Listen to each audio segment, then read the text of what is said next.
भाइयों और बहनों,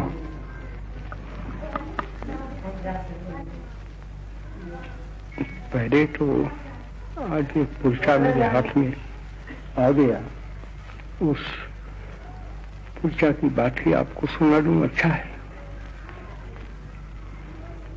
वो पुर्चा में दो चीज किसी भाई बहन ने भेज दी कि देखो इसमें कैसी कैसी चीजें आती है। मेरी निगाह में उसमें जो चीजें दी गई है उससे हिंदू धर्म नीचे नहीं जाता है, ये बहुत गिरता है। दोनों में काफी झूठ ही भरा है। हमला क्या है, कोई अच्छे कांग्रेसमैन हम जिसको मान सकते उनको छोड़ा नहीं गया है, और ऐसा ही बताया है कि उन लोगों से जो कुछ भी हुआ है वो हिंदुस्तान की सेवा नहीं हुई है, लेकिन हिंदुस्तान को, हिंदू धर्म को हानि हुई है। और पीछे जो चीज कभी बन नहीं सकती है ऐसी चीज उसमें बताई गई है, और ये लिखा गया है हिंदू धर्म के समर्थन में, उसकी रक्षा के लिए। मैंने तो बहुत दफा कह दिया है, अब भी कहना चाहता हूँ, हिंदू धर्म के जितने शास्त्र पढ़े हैं उसमें से मैंने कहीं ऐसे नहीं पाया है कि झूठ बोलने से और इस तरह से और एक बनी बनाई चीज कहने से धर्म की, कोई भी धर्म की, हिंदू धर्म को तो छोड़ो, कोई भी धर्म की भी रक्षा हो सकती, हो नहीं सकती है। ये तो ढंग हुआ धर्म को का नाश करने का, और नाश करना वो भी धर्म के नाम से। एक आद जानता नहीं है और पीछे काम करता है, इससे कुछ बुरा पैदा हो जाता है, तो ईश्वर के दरबार में वे उसमें तो कुछ माफी मिले संभव है, लेकिन जो आदमी अपने आप को तो इस तरह से झूठा बनाना है वो तो कोई अनजानपन में नहीं बन सकता है, तो यहाँ तो झूठा बनाया है। तो मैं तो उसमें जो मेरे पास तो नाम ठाम पड़े हैं, अखबार का नाम है, लिखने वाला का नाम है, लेकिन वो देने से क्या फायदा। मैं कोई उन लोगों की जो लेखक है उनकी प्लानिंग क्या करने वाला था। भजन में तो हमको आता है, आज के भजन में नहीं, वो तो ये आता है ना कि एक भजन वो भी आप लोगों ने सुना है कि निंदक बाबा वीर हमारा, तुम को तो निंदा करने वाले हो तो अपना वीर बना रखा। क्यों बनाया कि वो हमको तो एक कोड़ी हमें उसको देती नहीं है और हमारा भला करता है। भला क्यों करता है कि वो तो निंदा तो करने लायक नहीं है चीज, उसकी वो निंदा करता है तो पीछे लोग उससे धोखे में हमेशा के लिए नहीं आ सकते, 2 दिन आवे 4 दिन आवे पीछे छूट जाता है। और आज के तो ये बताते हैं कि सबसे ऊंची कौन सी सगाई है, तो कहते हैं कि सबसे ऊंची प्रेम सगाई। ये बात है, तो यहाँ तो प्रेम की सगाई नहीं होती तो सबसे ऊंची नहीं है। या तो ये हिंदू धर्म का भजन है वो या तो झूठा है, या तो वैसे ये कहो कि दूसरी चीज है वो प्रेम की सगाई के नजदीक जा नहीं सकते। लेकिन उसके उल्टा कि सबसे ऊंची ये कहें तब कि वैर की सगाई भी कैसे कर सकते हैं कि तो वेरी बनना, दुश्मन बनना किसी का और किसी को दुश्मन मानना और पीछे उनके साथ फरेब करना वगैरह करना, उनका बुरा करने के लिए झूठ भी बनाना। जब कुछ झूठ है ही नहीं तो बनाना, उससे मैं कहता हूँ हो नहीं सकता। तो मुझको लगा कि ये मैं थोड़ी सी बात तो कह दूंगा। अभी आपने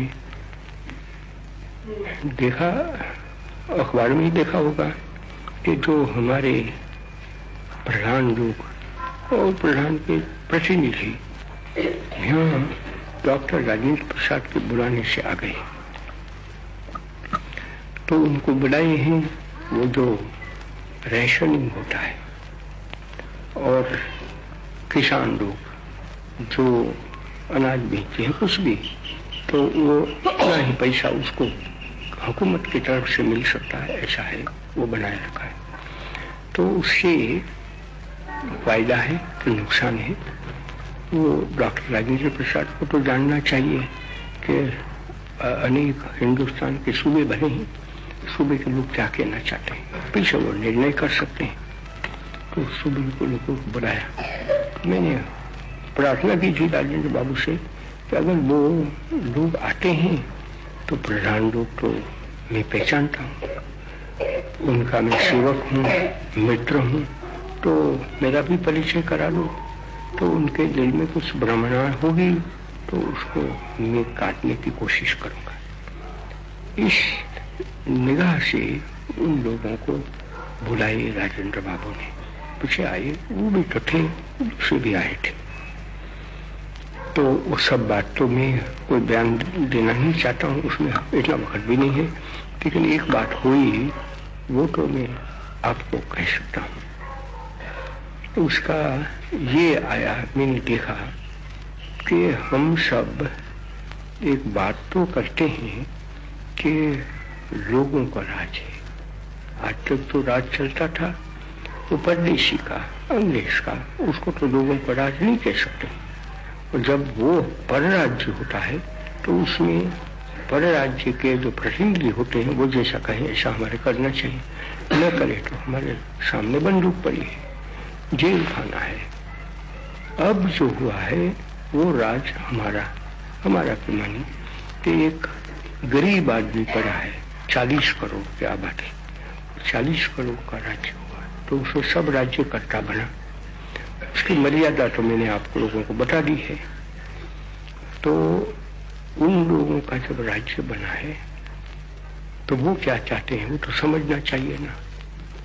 और कोई कहीं अपनी राय बस बता देगा, मैं तो इस तरह से करूंगा, तो वो नहीं कह सकता है। मेरे जैसा आदमी तो मिथ्या बकवाद तो करना चाहता है, तो क्योंकि मैं तो किसी की तरफ से तो चुनाव से तो नहीं आया, मैं तो किसी का प्रतिनिधि नहीं हूँ, मेरा अपना प्रतिनिधि हूँ अगर हूँ तो।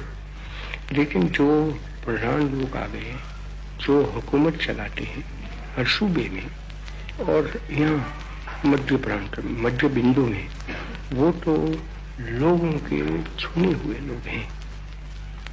तो उनको तो लोग की क्या राय है उसकी कदर करना और उसके मुताबिक हुकूमत चलाना, वो तो हम कह सकते हैं कि लौकिक राज्य बना। कब?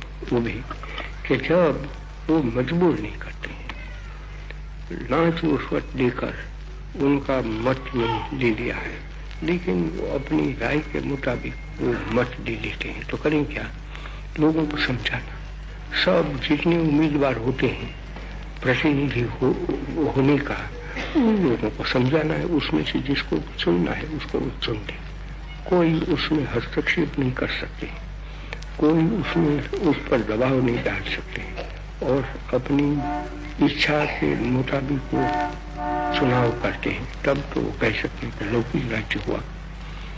ऐसे राज्य को और ऐसे जो हुकूमत चलाने वाले हैं उनको क्या करना चाहिए, वो एक बड़ी बात थी। तो हम एकाएक भूल तो नहीं सकते हैं, तो नहीं बोल सकते हैं कि कल तक तो हम गुलाम बने थे, आज हम आजाद बने हैं, तो कैसे करना। तो वो झंझट बहुत पड़ जाती है, और इसमें हमको समझना, खींच लेना बड़ी मुसीबत की बात है। तो मैं तो बहुत पुराना सेवक हूँ, बहुत सेवा की है, तो इसमें मैंने सोचा कि अच्छा मैं कह तो दूँ, मैंने कह तो दिया। वो तो मेरी बात बड़े आदर से सुनी उन लोग ने, क्या करेंगे वो तो मुझको पता नहीं है, लेकिन मैं तो एक बताता हूँ कि ऐसे हम आज बढ़े हैं। और इस तरह से होता है क्या कि जो हमारा कर्तव्य है वो तो रह जाता है, और जो एक मेल हमारे में भरा है वो मेल बाहर निकल जाता है। तो हर जगह पे इसलिए ये वैमनस्य होता है कि हिंदू और मुसलमान सिख वो तो आपस में झगड़ा ही करने के लिए पैदा हुए हैं, और अपने साथ रहने न दे तो उसको हटा दो, कत्ल करो, डरा दो, किसी तरह से भगा दो अपने पास से, अपने गांव में न रहे। ये हालत तो बड़ी जाहिलियत हो गई। इसी तरह से खुराक के बारे में भी कि जो हमको करना चाहिए वो नहीं करते हैं। हमको जो मेहनत से खुराक नहीं है तो पैदा करना चाहिए वो नहीं, लेकिन हम देखते रहे कि डॉक्टर राजेंद्र प्रसाद क्या करते हैं, या तो ये मध्य बिंदु है, मध्यवर्ती हुकूमत है वो क्या करती है, वो तो पीछे लौकिक राज्य नहीं हुआ उसमें तो उसको और देखना तो वैसे विगत साहब में और इन लोगों में फर्क क्या, वो तो हो नहीं सकता है। तो इसलिए वो करते करते हमको काफी परिश्रम पड़ता है और इसे झंझट में पड़ जाते हैं। क्या करें? इसका सबब ये भी है कि हम जो प्रतिनिधि बन गए हैं वो जिनके प्रतिनिधि बने हैं उनके संपर्क में पूरा रहते नहीं है, उनको मिलते नहीं है, हमेशा उनका विचार है उसका ख्याल नहीं करते हैं, रहता नहीं। हमारे अखबार भी ऐसे गंदी बात करना, गंदा चलना, तो इसका मतलब ये हो जाता है कि हमारा बस तो करना चाहिए वो नहीं होता है और नहीं करना चाहिए होता जाता है। ये भारी बात है हमारे लिए। तो ऐसी मैं कहता था कि मुझको कपड़ा की भी बात तो करना है, तो आज तो मैं थोड़ी ही करूँगा, पूरी नहीं शायद नहीं कर सकूँगा। तो मेरा तो ऐसा ख्याल है कि जैसी खुराक की बात है उसमें कोई रुकावट होनी नहीं चाहिए, सब निकल जाए तो हिंदुस्तान में काफी बड़ा है अनाज। मेरा विश्वास है कि जो हमको आराम से मिलेगा, और मेरा ये भी विश्वास है कि हम करोड़ों रुपया को बचा सकते हैं एक शर्त से कि जो हमारे ताजिर लोग पड़े, अनाज को बेचने वाले पड़े, जो मध्य में किसान और हम बीच में जो पड़े हैं कि जो वहाँ से लेते हैं अनाज और पीछे हमको बेचते हैं, वो अगर बदमाशी ना करें, वो अपना पेट भरने की बात नहीं है, लेकिन अपनी थैली भरना, जितने पैसे लूट सकते हैं इतना लूटना ही है, वो अगर छोड़ दें और समझे कि हमारे तो क्योंकि वो भी लोग में पड़े हैं तो उसमें लोग की हानि तो वो कर नहीं सकते हैं, ऐसे वो समझ जाए कि अब जमाना चला गया कि जब हम अपना खीसा ही अपनी जेब में पैसा ही डालने का सीखे थे। अब भी तो जो सीखना है वो तो ये है कि लोगों के खातर हम जिंदा रहते हैं, लोगों को खाना देकर हम खाने वाले वो करें। तो मैं आपको कहता हूँ कि हम करोड़ों रुपया बचा सकते हैं, दुनिया को हमको तकलीफ ही नहीं देनी पड़े दूसरी को हिंदुस्तान के बाहर कि हमको कुछ तो खुराक भेजो। क्यों भेजें? हम उनको भी घाटा है, उनको चाहिए। और हमारा मुल्क ऐसा बड़ा है, हमारे यहाँ तो गंगा जमुना जैसी बड़ी नदियाँ पड़ी है, हमारे वहाँ इतना पहाड़ पड़ा है, 3 ऋतु पड़ी है कि जो अचूक आती है। बाहर हमारी गुना के लिए पानी नहीं आता है, लेकिन काफी आ जाता है। तो कुछ हमेशा दुष्काल की हालत में हम रहते हैं ऐसा तो है नहीं। उस मुल्क में जो हमको खाना चाहिए वो पैदा करने में बड़ी सी क्या मुझको रमत बात लगती है एक शर्त से कि हमारी माता है, हमारे भाई लोग है, वो आलसी न बने, खामुखा बातचीत में ऐशाराम में वक्त न गमावे, लेकिन काम ही करना है, उद्यम करना है, और उद्यम भी करना है हिंदुस्तान के खातर, यज्ञार्थ करना है। तो वैसे हमारे यहाँ कोई घाटा हो ही नहीं सकता, आज है ही, मेरे को उसको विश्वास है। तो जो मैं अनाज के लिए कहा वही मैं कपड़ा के लिए कहना चाहता हूँ, और कपड़ा के लिए तो मैं ज्यादा कहना चाहता हूँ। आखिर में अनाज के लिए खास करके तो हमारे पास कोई संस्था नहीं पड़ी है, लेकिन ये कपड़ों के लिए तो कांग्रेस ने बनाई, और वो संस्था भी कब, जब से कांग्रेस पैदा हुई है, नहीं बोल रहा हूँ, जब से कांग्रेस में दाखिल हो गया और दक्षिण अफ्रीका से आया, और कांग्रेस ने ये तय किया कि अभी हमारे तो जिस तरह से गांधी कहेगा इस तरह से करीब करीब करना है, तब से आज तक तो बहुत वर्ष की बात हो गई। तो तब से यही बात हो गई है कि नहीं, हमारे बहिष्कार करना है। किस चीज का? विदेशी कपड़ों का नहीं, विदेशी कपड़ों का तो बहिष्कार है, लेकिन वेदों के कपड़े हैं उनका भी बहिष्कार जब करें तब हम 60 करोड़ से ज्यादा, आज तो 60 करोड़ से बहुत ज्यादा हो गया, शायद 60 करोड़ क्या 1 अरब से भी ज्यादा हो गए। इतने रुपये का कपड़ा हम बचा लेते हैं। तो मानिए इतना कपड़ा हमने बचा लिया, इसका मतलब ये होगा कि इतना कपड़ा हमने अपनी देहातों में पैदा किया। वो खादी का शास्त्र पढ़ा है और वो उसका अमल करने के लिए वो ऑल इंडिया स्पिनर्स एसोसिएशन, उसके पहले खादी बोर्ड के नाम से था। जमनालाल जी जिंदा थे, जमनालाल जी की मेहनत से वो चीज बनी थी, लेकिन वो सब कांग्रेस के माटेहट बनी। कांग्रेस ने उसको आज़ादी भी दी, क्योंकि वो काम तो खास काम था, तो इसलिए वो बना लिया। उसको पैसे भी दिए और उससे आज काम चलता है और अभी भी वो चीज़ तो मौजूद है।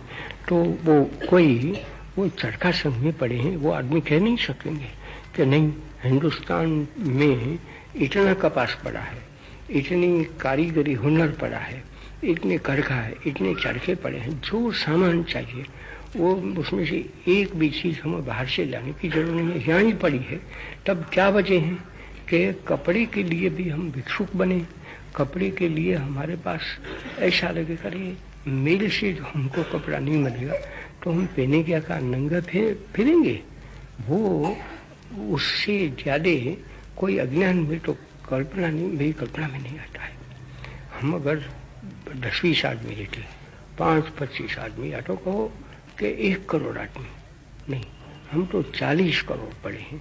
और हिंदुस्तान जैसा बड़ा मुल्क 1900 मील लंबा, अभी भले पाकिस्तान हो गया, उससे कोई हिंदुस्तान के हैं वो तो मिट छोड़ सकें, लेकिन उसको छोड़ो पाकिस्तान को, तो पीछे ये रहें उसमें जितना चाहिए इतना कपास पैदा होता, कारीगर पड़े हैं, जोड़ा लोग पड़े हैं, वो काटीन पड़ी है, करोड़ों की तादाद में काटीन पड़ी है। अगर हम उनके पास से काम दें तो उनके घर में जाए, उनको बतावे, सच्ची सेवा सिखा दें, तो क्या वजह। और उनके पास से कोई मुफ्त तो काम लेना नहीं, उनको दाम लेकर उनके पास से काम लेना है। तो मैं आपको कहना चाहता हूँ कि हिंदुस्तान तो ऊंचे चढ़ जाता है, लेकिन वो कहाँ चरखा संग रहा, कहाँ आपकी खद्दर रही, कहाँ वो चीज रही। अभी तो बात ये हो जाती है कि मिल वो हमारे मालिक है, वो अगर हमको कपड़ा दें तो पहने, न दें तो हम नंगे रह जाएंगे। मैं कहता हूँ कि वो हमारी शर्म की निशानी है, उसमें कोई हमारी भलाई की निशानी मैं उसमें नहीं पाता हूँ कहीं कि मैं तो एक बड़ा मिल का मालिक है, उसके घर में रहता तो हूँ, लेकिन तो भी मैं तो उनको हमेशा कहता हूँ और वो भी कहते हैं कि हाँ करो, वो करो और लोग समझ जाएं तो हमें क्या है। लेकिन जब तक लोग नहीं समझते हैं और लोग लेते हैं तो बेशक मैं तो ऐसे बना हूँ, मैं आज ऐसा नहीं कर सकता हूँ कि तो भी चलो मेरी मिल है उसको मैं जला दूँ। मिल पड़ी है, उसमें मैं कपड़े पैदा करता हूँ, वो कपड़े मैं कोई सब थोड़ा पहनता हूँ, लोग चाहते हैं, लोग को मैं दे देता हूँ, पैसा लेता हूँ। तो पैसा तो मैं तो बाजार का दाम से ही ले सकता हूँ, दूसरी मिल पड़ी है उसके साथ में करता हूँ, तो इसलिए वो है। तो मैं कोई किसी को मजबूर तो नहीं करता हूँ, इसलिए उनके घर में पड़ा हूँ। लेकिन इससे किसी के गुमान में आना नहीं चाहिए कि अभी तो मैं खादी भक्त कम हो गया हूँ, मैं तो वही हूँ। पहले से जो मैंने शुरू किया उस आवाज़ में कोई भी कमी नहीं हुई है, लेकिन मेरी आवाज़ तो और भी बुलंद हो गई है। मेरा कोई पूछे सुने नहीं, ऐसा करे नहीं, वो दूसरी बात है, इससे मुझको क्या वास्ता है। लेकिन मैं तो ये कहना चाहता हूँ, तो मैं ये कहूँगा कि अगर हम ये खुराक पर कंट्रोल है उसको निकाल देते हैं, तो वो मैं जो इस कंट्रोल को निकालने की बात करता हूँ तो ज़्यादा है। उसमें भी ऐसा तो है रहता नहीं है कि मिलों को तब जला दो, मिल रहे मुझको कोई परवाह नहीं, लेकिन वो मिल के लिए न करें। हुकूमत का काम है कि जो कुछ भी करना है, जितना साहस करना है, जितना उत्तेजन देना है, वो खादी को ही दे सकते हैं। खादी बनाने वाले हैं उनको ऊंचे ले जा सकते हैं, उनके लिए पैसा खर्च सकते हैं, तो उसमें तो बहुत पैसा भी नहीं खर्चना पड़े। इसमें हमको तो पता भी नहीं चलता है, आपको पता नहीं चलता, तो मुझको तो है कि मिल के लिए हम कितना पैसा खर्चते हैं, कितनी उनके लिए सहूलियत पैदा करते हैं, तब तो हो सकता है। लेकिन ये तो खादी वाले हैं, खादी में आप लोग मना के चरखा चलाते हैं। आपके लिए क्या सहूलियत करने की जरूरत रहती है? आपके लिए थोड़ी बड़ी बड़ी रेलगाड़ियाँ चलानी पड़े या तो बहुत बहुत व्यवसाय भी करना पड़े। बस आप लोगों को कह दिया, आप उद्यम करती है, वो सूट काटती है, वो जुलाई कर ले जाते हैं, खादी बनती है। जैसी चाहिए इतनी, बारीक चाहिए तो बारीक, मोटी चाहिए तो मोटी, सब कपड़े बन सकते हैं। अभी तो हम जानते हैं कि रंगीन कपड़े भी बन सकते हैं, नक्शीदार भी बन सकते हैं, सब कुछ होता है। ऐसा हमारा मुल्क होते हुए, इतने 40 करोड़ की आबादी होते हुए हम बिल्कुल आलसी रहें और समझे नहीं, हमारे में जड़ता पैदा हो जाए तो हमको नंगा फिरना पड़े। तो मैंने तो कहा कि मेरी अहिंसा तो मुझको बड़ी निर्दयी बना सकती है, तो मैं तो निर्दयी बनूंगा। लोगों को कहूँगा कि अगर आपको कपड़ा पहनना है तो आप पैदा करें, पैदा करके पहनो। पैदा करने के लिए जितनी सहूलियत पैदा करनी है वो मैं करूँ, लेकिन मैं आपको कपड़ा, क्योंकि आप आलस में पड़े रहते हैं, उसलिए मैं मिल से कपड़ा खरीद कर आपको नहीं दूंगा, या तो आपको नहीं कहूँगा कि आप मिल से लें, तो आपको इससे बेहतर है कि नंगे फिरो, लेकिन ये कपड़ा तो यहाँ से पैदा करो। तो मैं कहता हूँ कि खूब दौलत हम अपने मुल्क में रखते हैं, और तब पीछे वो जो हमारे ब्लैक मार्केट है, वो ताजिर लोग जो हमको खा जाते हैं, वो सब कर नहीं सकते हैं। गंदगी में से हम बच जाते हैं। तो चीज़ हम करें कि अनाज है वो हमारे किसान पैदा करें और हम खाएं, और उसको जो दाम लेना है ले। उसमें ताजिर लोग वो किसानों की सेवा करने के लिए तिजारत करें, लेकिन अपना घर भरने के लिए पेट तो भरें, लेकिन घर नहीं भर सकते, अपनी जेब में पैसे नहीं डाल सकते। इस तरह से करें तो हिंदुस्तान तो एक खूबसूरत मुल्क बन जाता है। आज तो हिंदुस्तान आज़ाद तो है, लेकिन बदसूरत बन रहा है। इतना ही मैं तो आपको आज तो कहूँगा।